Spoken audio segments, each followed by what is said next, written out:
Hello bro, welcome back to your own channel Wells. आज 5 जनवरी 2024। आज सेबी ने शॉर्ट सेलिंग को लेकर के एक हिस्टोरिकल डायरेक्शन दिया है। अब दोस्तों कई सारे लोगों के बीच में कन्फ्यूजन है कि इसका मतलब क्या है, एज अ रिटेल ट्रेडर और इन्वेस्टर हमारे ऊपर क्या इम्पैक्ट पड़ सकता है। सारी चीज़ें समझेंगे इस इंपॉर्टेंट वीडियो में। Let's go. दोस्तों इस पूरे के पूरे प्रकरण को समझने से पहले आपको ये पता होना चाहिए कि इस डायरेक्शन के पहले जो गवर्नमेंट की तरफ से मैंडेट था कि शॉर्ट सेलिंग को कर्ब किया जाना चाहिए, तो ये आया कहाँ से, वो हाउ डिड इट डेवलप। दोस्तों अगर आपको मालूम हो, एग्जैक्टली एक साल पहले अडानी हिंडनबर्ग की जब रिपोर्ट आई थी, जिसके चलते बहुत ही एग्रेसिव शॉर्ट सेलिंग की पोजिशंस क्रिएट की गई थी इन अडानी ग्रुप डेरिवेटिव सेगमेंट्स। अब जिनको पता नहीं है दोस्तों, उनको बता देना चाहता हूं कि जब कभी भी आप किसी स्टॉक को सेल करते हैं तो फिर वो स्टॉक आपके डीमैट अकाउंट में होना चाहिए, अदरवाइज आप स्टॉक को सेल नहीं कर सकते।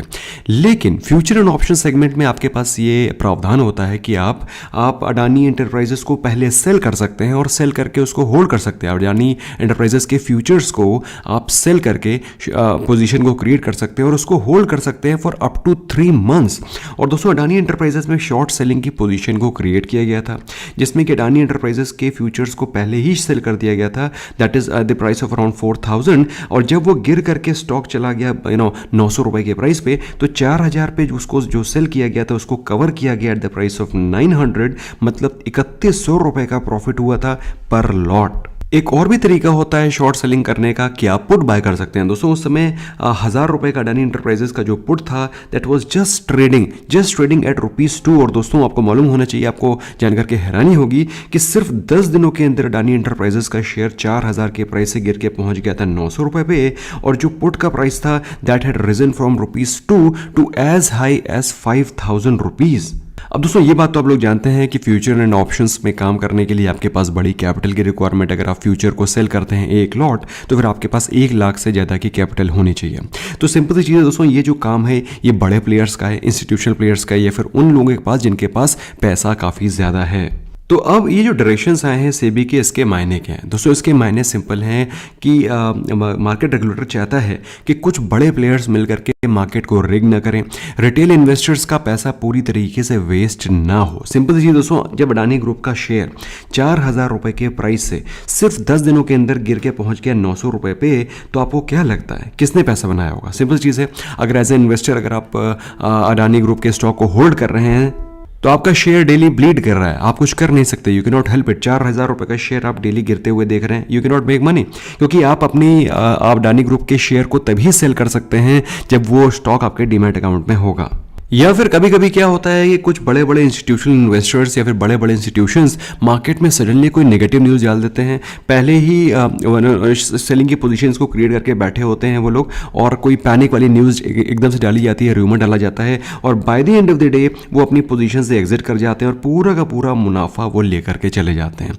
तो ये पूरे के पूरे प्रकरण में सिर्फ लॉस होता है रिटेल ट्रेडर का, रिटेल इन्वेस्टर का, और जो मोटा पैसा बनता है वो इंस्टीट्यूशनल इन्वेस्टर्स के द्वारा बनता है, या फिर इंस्टीट्यूशंस के द्वारा बनता है, FIS DIS के द्वारा बनता है, जो लोग भी शॉर्ट सेलिंग में पार्टिसिपेट करते हैं। और मार्केट में दोस्तों एक चीज़ हमेशा ध्यान रखिए, मार्केट जाएगा धीरे धीरे ऊपर, लेकिन जब गिरता है तो बहुत शार्प गिरता है। तो जो मेजर पैसा होता है इंस्टीट्यूशनल इन्वेस्टर्स का, जो लोग इस तरह के काम करते हैं, वो सेलिंग के दौरान बनाते हैं। अब दोस्तों क्वेश्चन आता है कि आज के जो डायरेक्शंस दिए गए हैं सेबी के द्वारा, उनसे आपको क्या बेनिफिट मिलने वाला है या फिर आपको क्या नुकसान होने वाला है। सबसे पहले दोस्तों ये समझते हैं कि सेबी के डायरेक्शंस क्या है। सेबी के डायरेक्शंस के मुताबिक no institutional investors shall be allowed to do day trading और square off their transactions intraday. मतलब अगर कोई भी इंस्टीट्यूशनल इन्वेस्टर है, उसने कोई भी पोजीशन क्रिएट करी है, तो वो उससे सेम डे एग्जिट नहीं कर सकता। मतलब अगर उसने कोई भी स्टॉक बाय किया है, तो ऐसा नहीं है कि वो बाय करके सेम डे ही कोई न्यूज़ मार्केट में स्प्रेड करके प्रॉफिट बुक करके निकल जाएगा। No, it's not going to happen now. No institutional investor shall be allowed to do day trading. मतलब अगर आपने कोई पोजीशन क्रिएट करी है तो आपको उस पोजीशन को होल्ड करना पड़ेगा। जनरली क्या होता है कि दिन में मार्केट में पैनिक न्यूज़ आ जाती है, लेकिन शाम तक पता चलता है अरे यार ये तो ऐसा कुछ नहीं है भाई, that is nothing like that. Analyst उसको अच्छे समझाते हैं, शाम को हम लोग भी इवनिंग रैप में आपको समझाते हैं कि भाई इसका मतलब ये है, तो अगले दिन क्या होता है, मामला पूरा सलट चुका होता है। So this is a very very good step कि कोई भी इंस्टीट्यूशनल इन्वेस्टर्स अभी डे ट्रेडिंग की तरफ नहीं बढ़ेगा।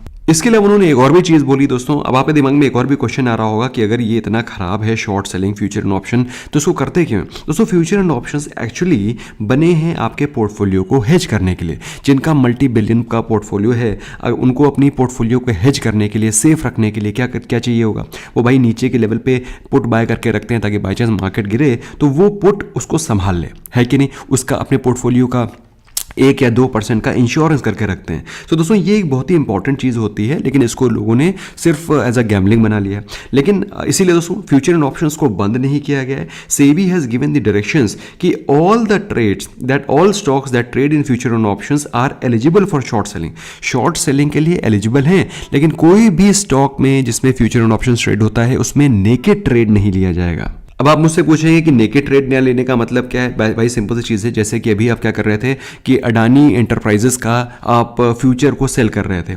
अभी आप अडानी एंटरप्राइजेस का फ्यूचर सेल नहीं कर पाएंगे। खाली फ्यूचर आप सेल नहीं कर पाएंगे, आपको इस पोजीशन को हेज करना पड़ेगा। मतलब अगर आपने फ्यूचर को सेल किया है तो इसके अगेंस्ट आपको एक कॉन्ट्रा पोजिशन लेनी पड़ेगी। अब ये फ्यूचर को सेल करना इज अ बियरिश पोजीशन, तो इस पोजीशन को हेज करने के लिए या तो फिर आपको कोई स्ट्रैटेजी डिप्लॉय करनी पड़ेगी या फिर कोई एक बुलिश पोजीशन लेनी पड़ेगी। मतलब अगर आपने फ्यूचर को सेल किया है तो उसके अगेंस्ट कोई हेज्ड पोजीशन लेने के लिए आपको एक out of the money call option को बाय करना पड़ सकता है। बेसिकली नेकेड ऑप्शन आप शॉर्ट सेलिंग की पोजीशन क्रिएट नहीं कर पाएंगे।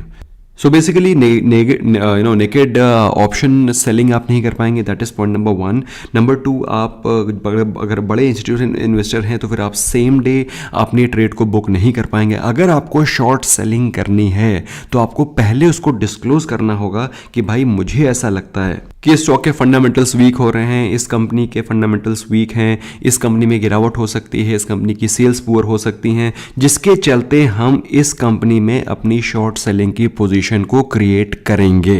तो ये डिस्क्लोजर देना पड़ेगा, ये इनको अपनी पोजीशन डिस्क्लोज करनी पड़ेगी कि हम इस फला कंपनी में अपनी पोजीशंस को शॉर्ट सेलिंग की पोजीशन को ले रहे हैं, जो कि एक बहुत ही healthy way of doing the short selling होगा। ये नहीं कि शॉर्ट सेलिंग की पोजीशन चुप्पे चाप ले ली और उसके बाद बीच में कोई भी चुपके से न्यूज़ छोड़ दी, अल्टीमेटली स्टॉक गिर गया और स्टॉक गिरते ही आपको तो बड़ा मुनाफा हो गया, लेकिन बेचारा जो छोटा इन्वेस्टर है वो सिर्फ इस क्लूलेस तरीके से घूम रहा है कि भाई एक्चुअली में हुआ क्या यार। जब तक शाम को पता चला तब तक तो वहाँ पे खेला हो गया।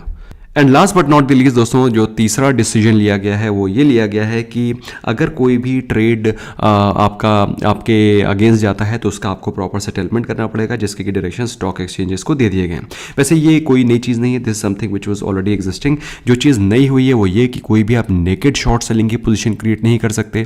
इंस्टीट्यूशनल इन्वेस्टर्स कोई भी पोजीशन को सेम डे पर स्क्वायर ऑफ नहीं कर सकते, मतलब इंट्राडे ट्रेड नहीं कर सकते। और उनको अगर कोई भी पोजीशन में शॉर्ट सेलिंग की पोजीशन क्रिएट करनी है तो उनको पहले उसको डिस्क्लोज करना पड़ेगा।